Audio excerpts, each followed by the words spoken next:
Assalamualaikum warahmatullahi wabarakatuh. Perkenalkan, kami dari kelompok 2 pembelajaran Bahasa Indonesia kelas tinggi. Saya Raudatul Jannah dengan NIM A40121031. Saya Clementi dengan NIM A40121036. Saya Titin Febriawati dengan NIM A40121010. Saya Nurul Amalia Tamsir dengan NIM A40121053. Saya Irmayanti dengan NIM A40121022.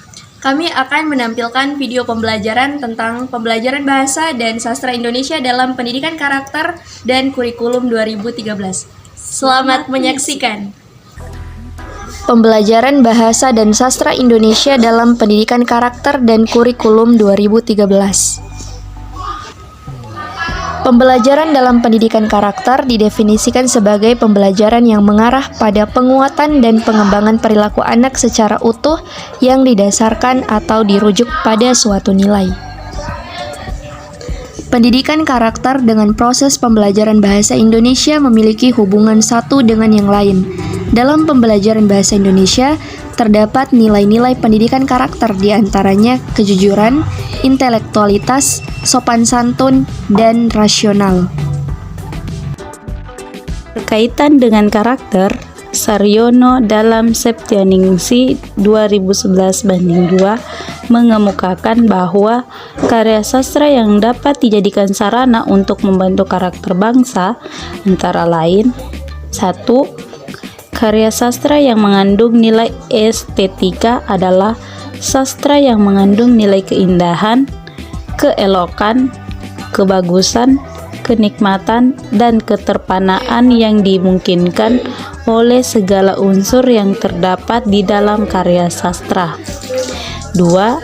Karya sastra yang mengandung nilai humanis adalah sastra yang mengandung nilai kemanusiaan, menjunjung harkat dan martabat manusia, serta menggambarkan situasi dan kondisi manusia dalam menghadapi berbagai masalah. 3. Karya sastra yang mengandung nilai etika dan moral adalah karya sastra yang mengacu pada pengalaman manusia dalam bersikap dan bertindak, melaksanakan yang benar dan yang salah, serta bagaimana seharusnya kewajiban dan tanggung jawab manusia dilakukan. Yang keempat, sastra religius adalah sastra yang menyajikan pengalaman spiritual. Selanjutnya, berkaitan dengan karakter, Saryono 2010 halaman 59 menegaskan bahwa genre sastra yang dapat dijadikan sarana untuk membentuk karakter bangsa antara lain genre sastra yang mengandung nilai atau aspek, yaitu 1. Literal estetis, kemudian yang kedua humanistis, ketiga etis dan moral, dan 4.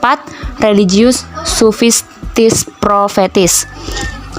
Keempat nilai sastra tersebut dipandang mampu mengoptimalkan peran sastra dalam membangun generasi yang berkarakter.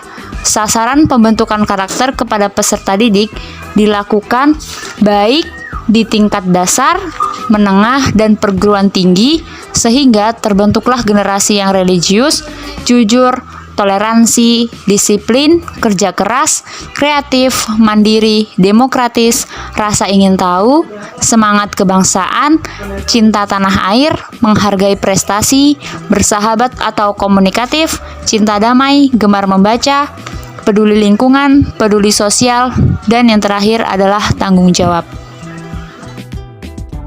Pembelajaran sastra dapat dijadikan sebagai sarana dalam pembentukan karakter.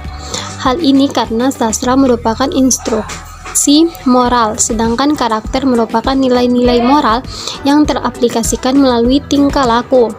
Pemanfaatan karya sastra secara reseptif sebagai media pendidikan karakter dapat dilakukan dengan 2 langkah, yaitu 1. Pemilihan bahan ajar, dan 2. Pengelolaan proses pembelajaran. Bahan ajar harus mempertimbangkan tingkah laku kemampuan siswa dan mengapresiasi karya sastra, sehingga nilai-nilai karakter dapat terinternalisasi dalam kepribadian siswa. Selain itu, proses pembelajaran juga harus dikelola dengan mengarahkan siswa dalam membaca karya sastra berbasis karakter. Pelajaran Bahasa dan Sastra Indonesia dalam kurikulum 13. Tingkat pendidikan dasar dan menengah, kurikulum yang harus digunakan sebagai pedoman pelaksanaan pendidikan dan pembelajaran adalah kurikulum 2013, Permendikbud RI nomor 160 tahun 2014. Kurikulum ini berbasis kompetensi, artinya kompetensi yang dituntut harus dikedepankannya. Di dalam kurikulum 2013, tujuan penyelenggaraan pembelajaran bahasa Indonesia dituliskan ke dalam kompetensi inti dan kompetensi dasar. Kompetensi inti berisi tentang ketuhanan, karakter, kemampuan, dan keterampilan.